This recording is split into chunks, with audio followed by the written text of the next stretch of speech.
Your life is greatly impacted by your sense of self-worth and self-esteem. Understanding your value has a significant impact on how you respect and care for yourself as well as how you relate to other people. You should make the effort to raise your self-esteem and self-worth since these factors have a significant impact on your behavior, habits, actions, and emotions, all of which comprise a significant portion of your life. Let's explore 10 effective strategies for raising your sense of value and self-esteem. 1. Improve your self-awareness. How thoroughly aware of yourself are you? You most likely have a list of your favorite meals, TV shows, and other things. You may be aware of your introversion or extrovert tendencies. You are probably able to identify a few of your unhealthy routines and compile a list of your professional strengths. However, are you aware of how you respond to various forms of pressure and stress? Are you aware of your reaction when faced with situations such as sadness, disappointment, or grief? What brings you happiness? Do you know? What makes you happy? What makes you feel good about yourself? What do you think is most important in life? This has nothing to do with judging yourself or whether anything is right or bad. Each of us has advantages and disadvantages. It all comes down to understanding oneself and having the guts and bravery to see past our most fundamental, and, let's be honest, occasionally more superficial, aspects of ourselves. Improve your self-awareness. Go farther.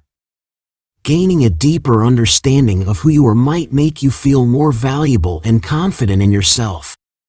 2. Dive deeply into who you are. What if you told yourself, "I'm a lazy person," all the time? You may find yourself wondering in your thoughts what to do when the lounge room needs to be cleaned and you would rather to watch television. Which voice, the one urging you should tidy up or the one saying "I'm a lazy person," do you think would prevail in that conflict? How likely do you believe you are to tidy your lounge room? This may be the reason if you frequently feel as though you are engaged in a conflict with yourself. You have a desire to be who you are on the one hand. Conversely, you possess your self-perception.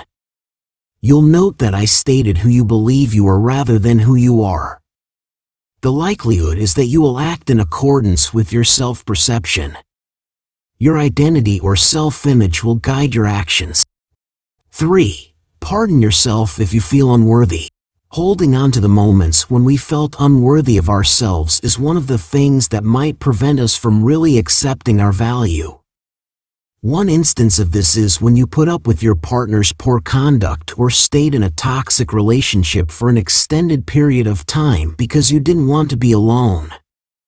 This isn't about passing judgment, rather, it's about understanding. Trust me, I have done all of the above, sometimes more than once, returning to toxic situations. I now see that my sense of worth was at an all-time low while I was making some of those poor choices.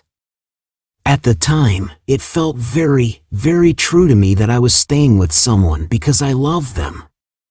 I chose guys who were a challenge because, at the time, I thought I was unlovable and I reasoned that, if I could win one of them over, it would be proof positive that I was lovable.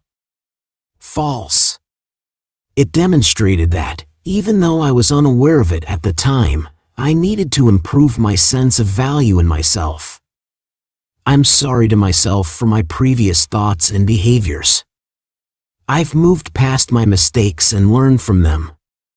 You may be thinking, but at the moment, I don't feel good about myself. It's alright. Don't punish yourself for it. Make a commitment to yourself to forgive yourself, regardless of whether the act occurred an hour ago or today. You are in the proper spot to work on improving your sense of self-worth and self-esteem right now. Maintaining a journal may be an excellent method of monitoring your emotions. You can improve by using the knowledge you can gain by looking back. Reading over old notebooks from my past relationships allows me to understand how I felt about myself at the time, as well as how I thought I couldn't live without a certain person in my life. I loved my spouse far more than I loved myself back then. Is it difficult to read my previous journals now that I know what I do? It is, in fact, occasionally. 4. Strengthen your limits. Enhance your limits if you want to feel better about yourself. Not only will it improve your connections with others, but it will also improve your relationship with yourself. You need limits for yourself in addition to how you interact with other people. Regarding others and boundaries, allowing someone to consistently transgress our limits might have an impact on our sense of worth.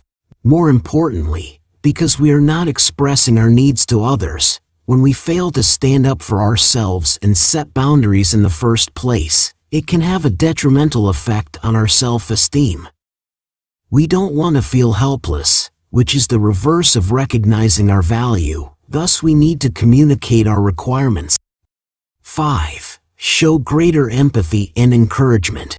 You may be asking yourself, but I really do care about and encourage my friends and family. That's fantastic. Keep up the fantastic job. You must become more conscious of your self-talk if you want to be more understanding and encouraging to yourself. I'm referring to the voice in your brain that is always saying things. You know what I mean. Many, no, let's say a sh** load of such conversations can be unfavorable. It's vital to acknowledge your negative self-talk. You may start altering your behavior as soon as you become aware of it. Use affirming phrases and statements to support oneself instead of speaking negatively to yourself. Sometimes changing the direction of your thoughts is more important than thinking positively. Replace the pessimistic thinking with your current top priority by interrupting it. I realize that some of this may seem simple, but it's surprising how frequently we just allow negative self-talk to flow out of our heads automatically. There are moments when we act without realizing it. Before I even recognized it, I was talking to myself in this way for a very long period. It's about always being aware of your negativity. It is not something you can do on occasion. It is an obligatory task. Over time, you'll notice a decrease in your negative self-talk as you become more aware of it and begin to auto-correct yourself. 6. Practice having more self-confidence. Increase your self-confidence to boost your sense of value. Trust is a difficult concept. We are aware that we lose faith in someone when they deceive us. However, what about self-trust?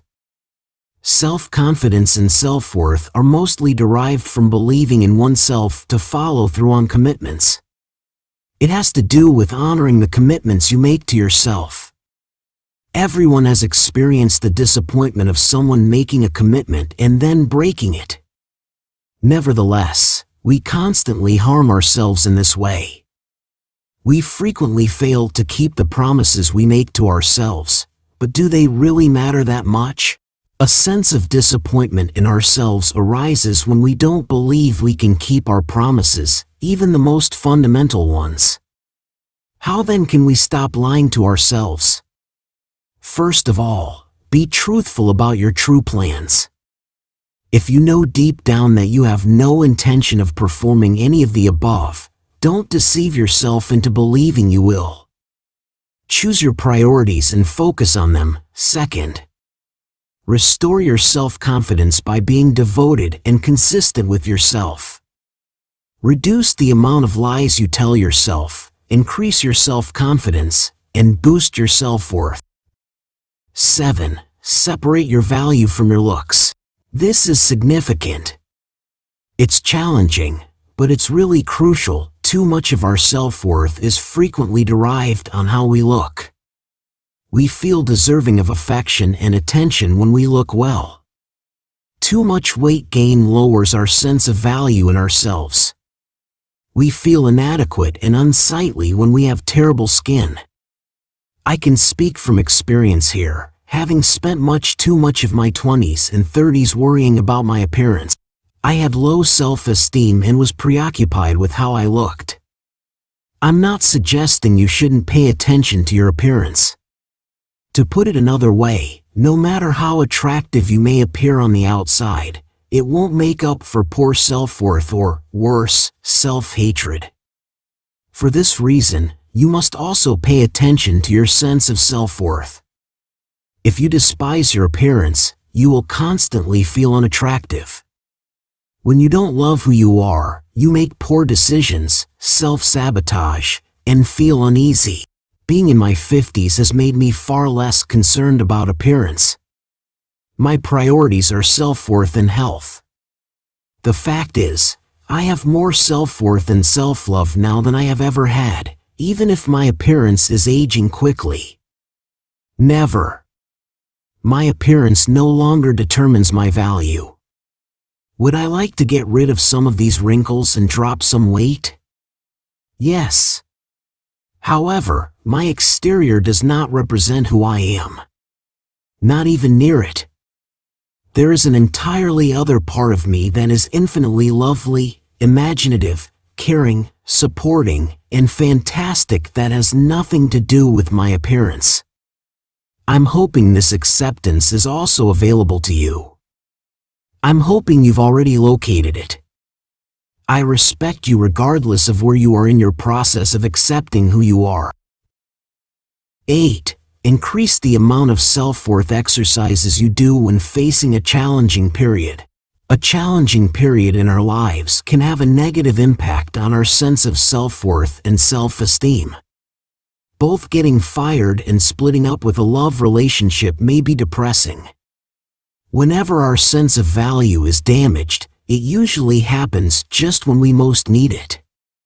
For this reason, we should pay even more attention to our value during difficult times.